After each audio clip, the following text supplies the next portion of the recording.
മഴ മാറി വീണ്ടും ചൂടിലേക്ക് നീങ്ങിയ കേരളത്തിന് ആശ്വാസവുമായി അതിശക്തമായ വേനൽ മഴ രൂപപ്പെടുന്നു എന്നുള്ള കാലാവസ്ഥാ കേന്ദ്രത്തിന്റെ പ്രവചനമാണ് പുറത്തു വന്നിരിക്കുന്നത്. അടുത്ത 3 ദിവസം സംസ്ഥാനത്ത് 12 ജില്ലകളിൽ മഴയ്ക്ക് സാധ്യതയുണ്ടെന്നാണ് കാലാവസ്ഥാ നിരീക്ഷണ വിഭാഗം മുന്നറിയിപ്പ് നൽകുന്നത്. കണ്ണൂരും കാസർഗോഡും ഒഴികെയുള്ള ജില്ലകളിലാണ് മഴയ്ക്ക് സാധ്യത പ്രവചിച്ചിട്ടുള്ളത്. ഒരു ജില്ലകളിലും നിലവിൽ പ്രത്യേക അലർട്ടുകൾ പ്രഖ്യാപിച്ചിട്ടില്ല. അതേസമയം സംസ്ഥാനത്ത് അടുത്തയാഴ്ച അവസാനത്ത് സംസ്ഥാനത്ത് വീണ്ടും ഭേദപ്പെട്ട മഴയ്ക്കുള്ള സാധ്യത രൂപപ്പെടുന്നുണ്ട്. ആൻഡമാൻ ദ്വീപിന് സമീപത്തായി ഇന്തോനേഷ്യയുടെ വടക്കേയറ്റത്തായി ഒരു അന്തരീക്ഷ ചുഴി രൂപപ്പെടാനും ശേഷം ഇത് ചക്രവാത ചുഴിയാവാനും സാധ്യതയുണ്ടെന്ന് വെതർമാൻ കേരള വ്യക്തമാക്കുന്നു.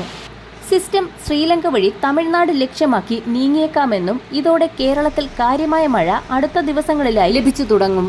19 മുതലാണ് ഇതിനാലുള്ള മഴയ്ക്ക് സാധ്യതയുള്ളത്. കഴിഞ്ഞ ദിവസങ്ങളിലായി സംസ്ഥാനത്ത് ലഭിച്ചതുപോലെയുള്ള മെച്ചപ്പെട്ട മഴ ലഭിക്കുമെന്നാണ് പ്രതീക്ഷിക്കുന്നത്. ചക്രവാത ചുഴി ന്യൂനമർദ്ദമായേക്കാനുള്ള സാധ്യത 19-ന് ശേഷം 2-3 ദിവസം ശക്തമായ മഴയ്ക്ക് കാരണമായേക്കും. നിലവിലെ നിരീക്ഷണ പ്രകാരമുള്ള വിവരങ്ങളാണിത്. വടക്കൻ ജില്ലകളിലായിരുന്നു ശക്തമായ വേനൽ മഴ കഴിഞ്ഞ ഏതാനും ദിവസങ്ങളിൽ റിപ്പോർട്ട് ചെയ്തത്. ഇതിനുശേഷം കനത്ത ചൂട് തുടരുകയും ചെയ്തു. വരും ദിവസങ്ങളിൽ വടക്കൻ ജില്ലകൾക്ക് പിന്നാലെ തെക്കൻ ജില്ലകളിലും ഒറ്റപ്പെട്ട ശക്തമായ ഇടിമിന്നലോടുകൂടിയ മഴയാണ് പ്രതീക്ഷിക്കുന്നത്. മഴയ്ക്കൊപ്പം മണിക്കൂറിൽ 45 മുതൽ ചില അവസരങ്ങളിൽ 55 കിലോമീറ്റർ വരെയും വേഗതയിൽ അതിശക്തമായ കാറ്റിനും സാധ്യതയുണ്ട്. ഇതോടൊപ്പം തന്നെ പകൽ കനത്ത ചൂടിനും സാധ്യതയുള്ളതിനാൽ കൊല്ലം, പത്തനംതിട്ട, കോട്ടയം, ആലപ്പുഴ, തൃശൂർ, പാലക്കാട്, കണ്ണൂർ ജില്ലകളിൽ കേന്ദ്ര കാലാവസ്ഥാ വകുപ്പ് യെല്ലോ അലർട്ടും പ്രഖ്യാപിച്ചിട്ടുണ്ട്. കാലാവസ്ഥാ വാർത്തകൾക്കായി ചാനൽ സബ്സ്ക്രൈബ് ചെയ്യാൻ മറക്കാതിരിക്കുക.